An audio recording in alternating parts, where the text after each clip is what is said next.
LCD TV just for 21,900 only. TCL Noble. FR Cables, Pakistan की पहली fire resistant cable जो PVC cables के मुकाबले में 950 डिग्री सेंटीग्रेड तक हीट बर्दाश्त करे। जीरो हेलोजन मटेरियल की बदौलत जहरीली गैसों से पाक, 99.99% खालिस कॉपर की बदौलत बिजली के बिल में यकीनी बचत। FR Cables, यकीनी तहफ़्फ़ुज़, बेखौफ जिंदगी। पेसवुड लैंड्स, ख्वाबों की ताबीर। Dial 111-621-621। Gail Goldsmith, perfectly timed by Sandacara, will race away to the grandstand. Oh, that's got to be close. In the air, take it. Top edge, coming underneath it. Graham Smith, after playing so well. Shahid Afridi, big man, big game.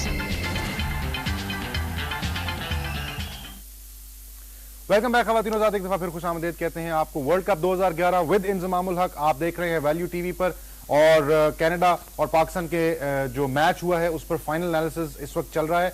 और इंजी भाई, हमने दोनों टीमों की performance भी discuss की है। शाहिद आफरीदी की कप्तानी पे मैं दोबारा बात करना चाहूंगा, खास तौर पे जब वो कम बैक उन्होंने अपना किया, खुद बॉलिंग करने के लिए आए, तो हमारी परफॉर्मेंस जो है वो काफी मशकूक हुई थी। स्कोर हमें ऑल्दो इतना ज्यादा नहीं पड़ा था, बट विकेट्स हमें नहीं मिल रही थी। तो शाहिद आफरीदी ने अग्रेसिव कप्तानी की, फील्ड आगे ले आए, ये जानते हुए कि रिजवान चीमा जो हैं वो बिहाइंड द बॉलर ऊंचा खेलते हैं, और एक चौका मारा भी उन्होंने, बट उसी स्ट्रैटेजी पर फिर विकेट भी मिली, कामयाबी भी हासिल हुई। तो ये सिर्फ और सिर्फ वही वाली बात है कि शाहिद आफरीदी जो कर रहे हैं ठीक हो ही जा रहा है, या आप समझते हैं कि luck favours the brave as well? सबसे पहली बात जो आफरीदी ने ब्रेव स्टेप लिया वो ये था कि जी वन चेंज जिस टाइम आया वो खुद आया बॉलिंग करने के लिए, कि उसको पता था कि जी मैं इस टाइम ऐसा बॉलर हूं कि जिसका रिदम आया हुआ है जो विकेट ले सकता है। ठीक है, तो वो सबसे पहले वन चेंज पे खुद आया, ये अच्छी चीज थी कि कप्तान ने स्टेप लिया इस चीज का कि जी मैं आता हूँ कि जी, और परफॉर्मेंस भी दे रहा है बॉल के साथ, तो सारों से अच्छी चीज थी। दूसरी चीज ये कि ये वाला स्टेप बहुत ब्रेव स्टेप था कि जी आपने सारे ऊपर कर लिए, लेकिन मैंने आपसे पहले भी इस चीज का कहा था, इसमें आफरीदी ने तो जो हालात थे उसके हिसाब से बेहतरीन डिसीजन था, लेकिन कैनेडियन बैट्समैन ने कहीं प्रेशर डालने की कोशिश ही नहीं की कि जी आप अपने फील्डर्स पीछे लेके जाएं या कुछ करें। अगर वो थोड़ी सी प्रेशर डालते तो फिर शायद हो सकता है कि आफरीदी को फील्डर्स अपने पीछे लेके जाने पड़ते, लेकिन मेरे ख्याल में आफरीदी ने फील्डिंग बिल्कुल सेट की, उसके डिसीजन बिल्कुल ठीक थे कि एक बैट्समैन अटैक ही नहीं कर रहे, बाउंड्रीज के लिए जा ही नहीं रहे, तो उसने बाउंड्रीज पे फील्डर भी नहीं अपने खड़े किए, वो सिंगल लेने के लिए उसने सर्कल बना के उसमें अपने बॉलर्स को उनको सिंगल नहीं करने दिया, स्ट्राइक रोटेट नहीं करने दी, जिससे उसको मुश्किल होती है, उनका स्कोर बोर्ड थोड़ा थोड़ा चलता। तो उसने बिल्कुल मेरे ख्याल में जबरदस्त कप्तानी की है, जो रिक्वायरमेंट थी टीम की या उस टाइम की, तो उसके हिसाब से उसने चेंजिंग की, बॉलर्स को उसने अच्छा चेंज किया, एंड दे वर्कड। हर चीज मैं कह रहा हूं कि हर चीज उसकी फेवर में है इस टाइम। इंशाल्लाह वर्ल्ड कप भी हम जीतेंगे। हमारे से कॉलर है, इनसे बात करते हैं। अस्सलाम वालेकुम। वालेकुम अस्सलाम। जी सर, आपका नाम क्या है? जनाब, सबसे पहले तो मैं आप लोगों को, इंजमाम भाई को मैं मुबारक देना चाहूंगा। खैर मुबारक, आपको भी बहुत बहुत मुबारक हो पाकिस्तान की जीत की। मैं खालिद बोल रहा हूँ रावलपिंडी से। तो हम तो मतलब मैं यार जो है ना इंजमाम भाई के फैन है, और जब से ये खेल रहे होते थे और अभी तक जो है ना हम इनके लिए इनके पीछे भी अब भी दुआई करते रहते हैं। आप जो जिस काम के लिए है, अल्लाह ताला उनको इस काम में भी कामयाब करे। उन्होंने पाकिस्तान के लिए बहुत अच्छी क्रिकेट खेली।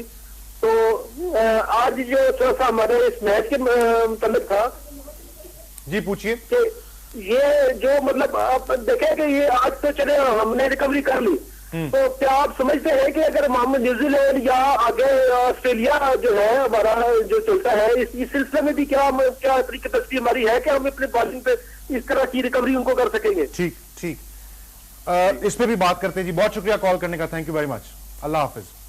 जी भाई, ये सवाल जो आ रहा है बार बार, थोड़ा सा बैटिंग की भी बात कर लेते हैं हम। पहले भी ये सवाल आया कि जी ओपनर्स हमारे एक दफा फिर रिदम में, फ्लो में नजर नहीं आ रहे, तो डू यू थिंक अब टाइम आ गया है कि जरा थोड़ा सा कुछ तब्दीली की जाए, कुछ एक्सपेरिमेंट किया जाए, या आपके ख्याल में it is still too early to panic in the world cup? इस टाइम आफरीदी के सामने ये होगा कि जी हम डिस्कस ये कर रहे थे कि पाकिस्तान 8 बैट्समैनों से खेल रहा है, तो हमें थोड़े से बैट्समैन कम करने चाहिए, लेकिन आज 180 पे आउट हो गया। आफरीदी दोबारा इस चीज पे सोचेगा कि जी मुझे एक बैट्समैन कम करना चाहिए या नहीं करना चाहिए। टीम मैनेजमेंट पूरी इस चीज पे सोचेगी, लेकिन वहां ये वाली बात है कि जी जहां 7 बैट्समैनों ने स्कोर नहीं किया वहां 8वां भी नहीं करेगा, तो बैट्समैन तो ये एक कम कर सकते हैं, ठीक है, लेकिन अब ये कहां से कम करना है और उसकी रिप्लेसमेंट क्या होगी, एक तो ये वाली चीज है। दूसरी चीज ये कि अगर आप टॉप ऑर्डर में चेंज कर दें, मुझे ये जो अपना ये लड़का है शहजाद है जो ओपनिंग कर रहा है, ये असल में ना आके भी इसको इंटरनेशनल क्रिकेट का बहुत ज्यादा एक्सपोजर नहीं है, ये बिल्कुल अपना अभी फ्री खेलता है, यंग लड़का है, टैलेंट है, टाइम है इसके पास बहुत अच्छा, और सबसे अच्छी बात है कि फील्डर बहुत अच्छा है, इसकी वजह से फील्डिंग में है, लेकिन ये अभी विकेट पे टाइम अपना नहीं गुजार रहा और इसको सिंगल लेना नहीं आता, ठीक है, सिंगल लेना इसको जब तक नहीं आएगा तो ये प्रॉब्लम में रहेगा। तो मेरे ख्याल में क्योंकि जी पाकिस्तान को जिस तरह बॉलिंग पाकिस्तान की है, अगर ये एक बॉलर अपना एक्स्ट्रा कर ले और कामरान अकमल को अगर ओपन करने के बाद अपना जो सा बैटिंग ऑर्डर है इसी तरह ही ऊपर ले आए, तो मेरे ख्याल में पाकिस्तान को इतनी प्रॉब्लम नहीं होनी चाहिए। अगर पाकिस्तान के पास मजबूत बॉलिंग है तो मेरे ख्याल में कि पाकिस्तान के लिए ज्यादा फायदेमंद होगा कि जी ये उस बॉलिंग के साथ भी खेल सके, और 6 बॉलर्स इनके पास इस टाइम भी जो ये मैच खेल रहे थे इस टाइम भी इनके पास 6 बॉलर्स कंप्लीट थे, ठीक है ना, वो ऑप्शन भी अच्छी है, लेकिन इस टाइम भी ये 6 बॉलर्स के साथ खेल रहे हैं। अगर ये समझ रहे हैं कि ये शहजाद अगर नहीं स्कोर कर रहा तो हमारे पास एक और बैट्समैन भी बैठा है मिडिल ऑर्डर में, हम उसको भी खिला सकते हैं इन केस के कि जी अगर हमने तेज खेलना हो या हमारा प्लान हो कि जी हमने फर्स्ट 15 ओवर्स में, उसके बावजूद भी पाकिस्तान के पास बॉलिंग पूरी है, ठीक है, ये दोनों ऑप्शंस पाकिस्तान के पास है। पाकिस्तान का कॉम्बिनेशन बहुत अच्छा बना हुआ है। अब ये डिपेंड करता है कि कप्तान पे, कि कप्तान का बिलीव किस साइड पे जाता है, क्योंकि जी वो बैटिंग की तरफ, क्योंकि जी मुझे लंबी बैटिंग चाहिए, मेरे पास जियाली बॉलिंग इनफ है, ठीक है, या उनको एक बॉलर चाहिए, ये टोटली कप्तान के ऊपर है, उसके पास दोनों ऑप्शंस खुली हुई हैं।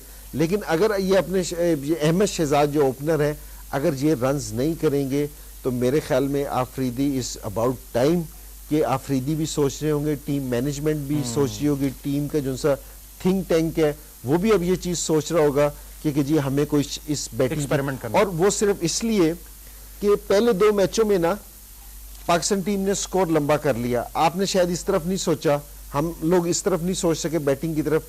अब जिस टाइम बैटिंग फ्लॉप हुई है कि जी हम 180 पे आउट हो गए, तो अब थिंक टैंक जरूर सोच रहा होगा कि जी हमें बैटिंग में कुछ करना चाहिए। बिल्कुल ठीक है।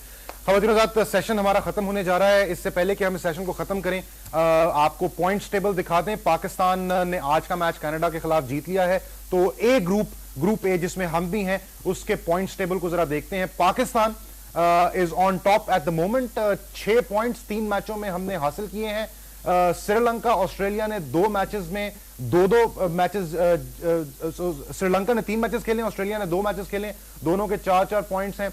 और न्यूजीलैंड जिम्बाब्वे 2-2 मैचेस खेल के 2-2 पॉइंट्स के साथ है, 1 मैच जीते हैं, 1-1 हारे हैं। और कनाडा और कीनिया जो हैं ये बॉटम ऑफ द टेबल हैं, इन्होंने 3-3 मैचेस खेले हैं, तीनों हारे हैं। और कल इस ग्रुप में से जो पहला मैच कल सुबह होगा वो न्यूजीलैंड और जिम्बाब्वे का होगा। तो देखते हैं कि जनाब कौन सी टीम कल सक्सेसफुल रहती है और 2 एक्स्ट्रा पॉइंट्स, इंपॉर्टेंट पॉइंट्स कल हासिल करती है। तो पॉइंट्स टेबल की सिचुएशन जो है वो भी बड़ी जबरदस्त हो रही है और अब रेस जो है वो आगे चल रही है। ग्रुप बी में जैसा कि आप जानते हैं कि आज नीदरलैंड और साउथ अफ्रीका की टीमों के दरमियान मैच था। ये मैच साउथ अफ्रीका ने कन्विंसिंगली जीत लिया और 2 मैचेस के बाद उनके 4 पॉइंट्स हैं, वो टॉप पे हैं अपने टेबल में। इंडिया ने 2 मैचेस खेले हैं, 1 जीते हैं, 1 उन्होंने टाई किया था, 3 पॉइंट्स हैं। इंग्लैंड ने 3 मैचेस के बाद 3 पॉइंट्स हासिल किए हैं। वेस्ट इंडीज, आयरलैंड और बांग्लादेश ने 2-2 मैचेस खेल के 2-2 पॉइंट्स हासिल किए हैं और नीदरलैंड ने 3 मैचेस खेलकर तीनों हारे हैं, उनका कोई पॉइंट नहीं है। और कल बांग्लादेश और वेस्ट इंडीज के दरमियान जो दूसरा मैच कल खेला जाएगा वो बांग्लादेश और वेस्ट इंडीज के दरमियान है, तो ये भी एक मजेदार मैच होगा। बांग्लादेश अपने होम ग्राउंड में will take on West Indies tomorrow, so 2 interesting games coming up tomorrow. Session खत्म करने से पहले आज के विनर को भी अनाउंस करते हैं। ब्लैकबेरी के लिए आज का सवाल यह था कि वर्ल्ड कप की हिस्ट्री में पाकिस्तान ने सबसे पहला मैच किस टीम के खिलाफ जीता था। 3 ऑप्शंस हमने आपको दिए थे, अगर हम टेलीविजन स्क्रीन पर ये सवाल भी आपको दिखाएं। श्रीलंका, ऑस्ट्रेलिया और न्यूजीलैंड, ये 3 ऑप्शंस दिए थे जनाब। सही जवाब है श्रीलंका। बैक इन 1975 पहले ही वर्ल्ड कप में जो हमारा तीसरा मैच था after losing to Australia and West Indies, we won the match against Sri Lanka. ये पहली हमारी विक्ट्री थी। और आज जो मोबाइल फोन है जनाब, वो लाहौर से हमें कॉल किया था आरिफ अजीज ने, और इन्होंने जीता है जनाब, तो इनको बहुत बहुत मुबारक हो। आज के मैच में, पाकिस्तान कनाडा के मैच में आपने ब्लैकबेरी जीता है, आप तक ये पहुंच जाएगा बहुत जल्द। इंजी भाई, इसके अलावा जो हमने बैट्स अनाउंस किए थे और जो टी शर्ट थी, तनवीर साहब फैसलाबाद से, एहतशाम साहब ने लाहौर से कॉल किया था, टी शर्ट मांगी थी, वो मिलेगी। तैमूर साहब ने कॉल किया था मुल्तान से, इनको भी बैट मिलेगा। और ये विनर्स हैं जनाब, तो इन तक इंजी भाई के ऑटोग्राफ्ट क्रिकेट बैट और ऑटोग्राफ्ट पाकिस्तान की ऑफिशियल 2011 वर्ल्ड कप की जर्सी जो है वो पहुंचेगी। कल इंशाल्लाह आपसे फिर मुलाकात होगी, पहले मैच से 1 घंटा पहले, और प्री मैच एनालिसिस हम डिस्कस करेंगे न्यूजीलैंड और जिम्बाब्वे की टीमों के दरमियान जो मैच होगा। इंजी भाई बहुत बहुत शुक्रिया, again a pleasure watching the match with you. बहुत मजेदार मैच हुआ, टेंस मैच था, हमें मजा आया बहुत बहुत। मुझे, इंजी भाई को, हमारी पूरी टीम को इजाजत दीजिए। जाने से पहले हमने आपको कुछ विनिंग मोमेंट्स दिखाने हैं, ये विनिंग मोमेंट्स एंजॉय कीजिए। जहां रहें खुश रहें, हंसते मुस्कुराते रहें, दुआओं में हमें जरूर याद रखिएगा। अल्लाह हाफ़िज़।